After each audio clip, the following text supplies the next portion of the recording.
L'objectif de la restructuration de ce centre de réception et de régulation des appels du SAMU 92 a été essentiellement d'augmenter notre capacité de réponse aux appels en vue de l'activation du service d'accès aux soins, le SAS, qui va être mis en place progressivement dans le département. Actuellement, au SAMU 92, on reçoit à peu près 500 000 appels par an et on traite 200 000 dossiers de régulation médicale.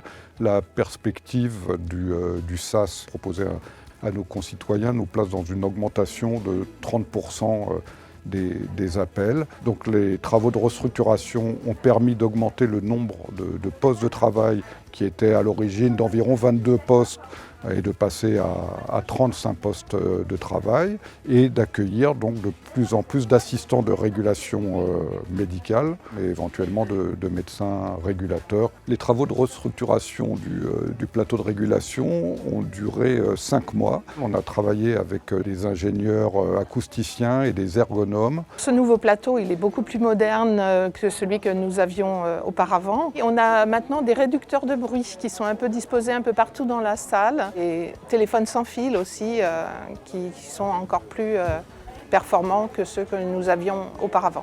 On prend en compte nos demandes, nos conditions de travail se sont améliorées. On a réfléchi l'organisation de ce plateau de régulation en départageant 4 zones.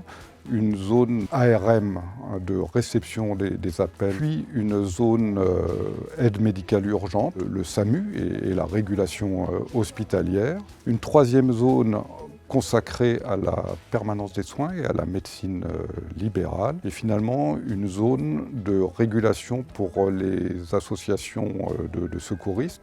Dans la même zone, le régulateur des ambulances privées de l'Association des transports sanitaires urgents du 92. Le SAS, le service d'accès aux soins, est une solution pour la population d'avoir accès aux soins non programmés. On entend par soins non programmés l'urgence ressentie par le patient sans qu'il y ait une véritable urgence médicale, mais une nécessité d'avis par un médecin dans les 48 heures. Et l'un des objectifs du SAS est de faciliter le lien entre l'hôpital et la ville. La régulation de médecine de ville existait au SAMU 92 depuis plus de 30 ans, contrairement à d'autres départements. Aujourd'hui, nous donnons des conseils aux patients où nous leur demandons de consulter un médecin en ville, mais nous ne sommes pas capables de leur donner un rendez-vous.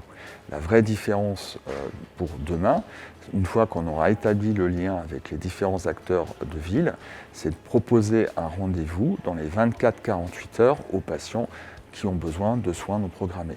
Et pour ça, nous allons utiliser et recruter des opérateurs de soins non programmés qui vont délivrer ce rendez-vous grâce à la plateforme nationale numérique et au lien qu'on aura établi avec la ville.